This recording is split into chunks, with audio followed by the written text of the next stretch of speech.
नमस्कार सभी भाइयों को राम राम। सभी भाइयों को सबसे पहले तो हैप्पी महाशिवरात्रि। महाशिवरात्रि की आप सभी हिंदू भाइयों को ढेर सारी शुभकामनाएं। तो जैसे कि आप सभी जानते हैं, मैं विष्णु धनगर आपके बीच में एक लेकर के आया हूं दुख भरी हॉरर स्टोरी, जो कि नीमच जिले में आमन गांव पठारिया क्षेत्र में आमन गांव की एक स्टोरी है। तो होता क्या है कि एक परिवार होता है जिसमें एक बहू होती है। उसका नाम पता तो मुझको पता नहीं है, लेकिन हमारा पड़ोसी गांव है, ज़्यादा दूर नहीं है, 10-15 किलोमीटर दूर है। तो वहाँ की एक घटना है जहाँ पर कि एक परिवार मिलकर के एक गर्भवती बहू की हत्या कर देता है। तो उसमें होता क्या है कि थोड़े दिनों बाद में 10-15 दिन निकल जाते हैं। उस बहू के साथ में वहाँ पर कुछ अत्याचार होता है, उसके साथ में कुछ बुरा होता है। बहू गांव वालों से भी न्याय की गुहार लगाती है, अपने मायके वालों को भी बोलती है, लेकिन कोई उसका विश्वास नहीं करता है। छोटी मोटी लड़ाई झगड़ा होता रहता है एक दूसरे से, जलन प्रॉपर्टी के चक्कर में या फिर कुछ और चक्कर में आपसी जलन हो सकती है, कुछ भी हो सकता है, या फिर आपसी बातें कुछ होती है जो कि बताने लायक नहीं होती। तो उसी मतभेद में एक औरत की एक पूरा परिवार मिलकर के गर्भवती औरत की हत्या कर देता है।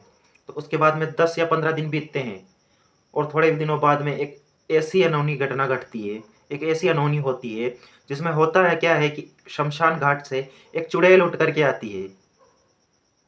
शमशान घाट से एक चुड़ैल उठ करके आती है और वो रास्ते पर चलते हुए वाहनों को रोक रोक करके कहती है कि मैंने पहले ही कहा था कि मेरे को मेरा ही परिवार मार डालेगा। मैं गर्भ से थी, मेरे पेट में बच्चा था मेरा, मुझे भी मार दिया, मेरे बच्चों को भी, मेरे बच्चे को भी मार दिया। ऐसे कहती है वो। एक चुड़ैल रूप में आती है वो और वाहनों को रोक रोक करके न्याय की गुहार लगाती है।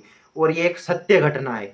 हमारे ही पास में 15 किलोमीटर दूर एक अमनखेड़ी गांव है, जो कि पठारिया क्षेत्र पर है, पठार के ऊपर, पहाड़ के ऊपर, अरावली पर्वत की बात, चंबल क्षेत्र में, नीमच जिला, और गांव का नाम है अमनखेड़ी।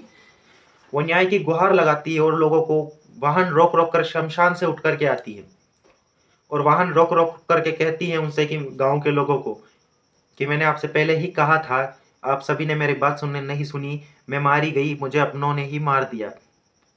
उसके पति ने और उसके परिवारजनों ने, ससुराल वालों ने उसको मार दिया। और ये एक सत्य घटना है। धन्यवाद सभी को। तो मिलते हैं अगली स्टोरी के साथ में। तब तक आप काला जय श्रीदेव गोरा चैनल को सब्सक्राइब करें।